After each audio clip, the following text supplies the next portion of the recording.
Keith here for Am I Rich? And today we're talking about the answer to that question, which after this last month you probably know. So honestly though, this is 3 stocks they watched for the month of April 2020 edition. That's right, the best financial YouTubers according to their 3 stock pick videos for the last year. So up we have last month's champion, Jeremy from Financial Education, followed by Ishfaaq, Peerally, Popular Investor. And then we have JKR from JKR-Investing, Ali from Ali World of Stocks, and last but not least, David Eaves. So let's get right into it. After 1 week, what do we have? So we have, after that period of time, 2.9% return for Ishfaaq Peerally. His picks were Wells Fargo, Goldman Sachs, and BMW. Now, 1 week is a pretty short time and lots can happen, so let's move to a more serious category, and arguably something very important last year, the 1 month champion.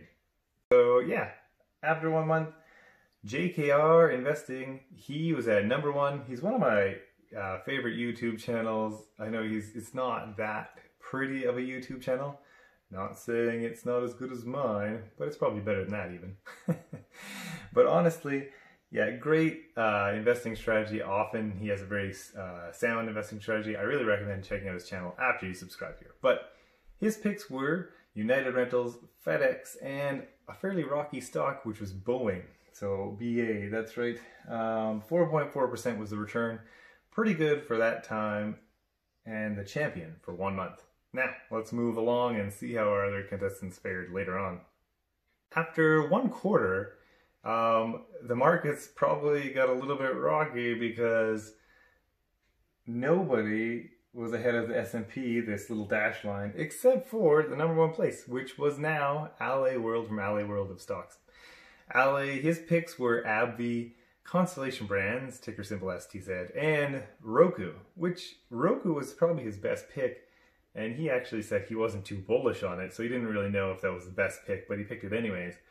And it's a good thing he did, because after 1 quarter, he was at 11.2%, which is not too shabby.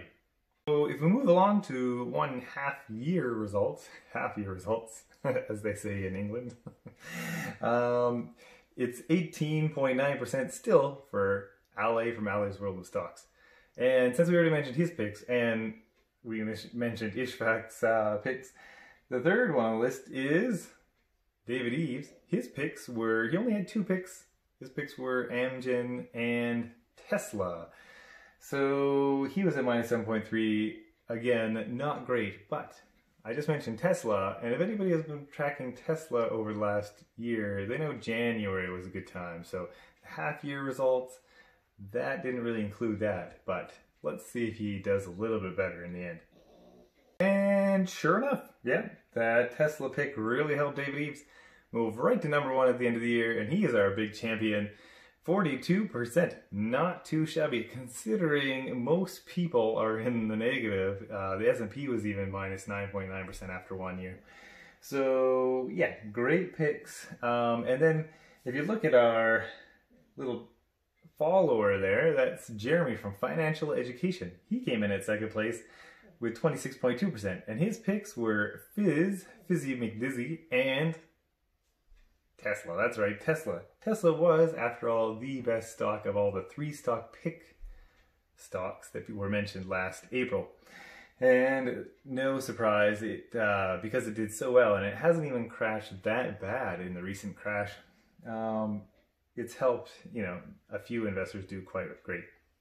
Now, at this point of the video, I often mention an honorable mention, but there's no real honorable mention. I mean, I could mention somebody like Sven Carlin, who talked about Archer Daniels Midland, but he doesn't really do 3 stocks videos, and I mean, his price target, you would be up maybe 18% by now, but it's not really an honorable mention. So let's focus on something else. The last couple months, I've also been mentioning stocks that I've been looking at during this series, and I thought those stocks, they were quite risky, and for a good reason. I had picked kind of risky stocks so that there'd be more of a potential upside, more interest to them.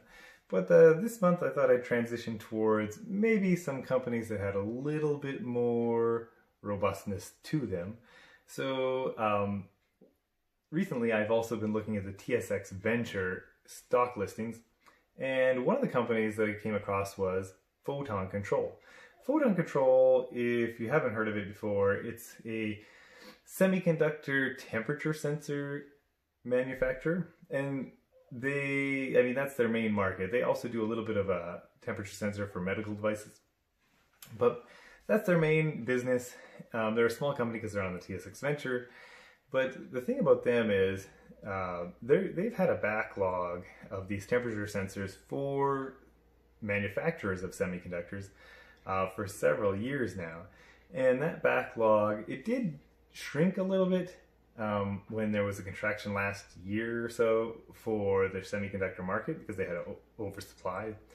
But the last couple quarters, it has increased, and they actually think they're going to do quite well despite a lot of the troubles in the business world at the moment. And as soon as things kind of clear up, I think this company has a lot of potential. I mean, semiconductors, in my mind, Internet of Things, maybe self-driverless cars, etc., AI, it's all pushing towards more and more semiconductors. So long-term vision, I think this company, they're in a niche market for making the assembly process work for semiconductors, or the manufacturing process work. And they have huge back orders, so they obviously have a huge demand. So I think this company is kind of an interesting one, especially with the recent stock market crash. They might be at a price that does really well.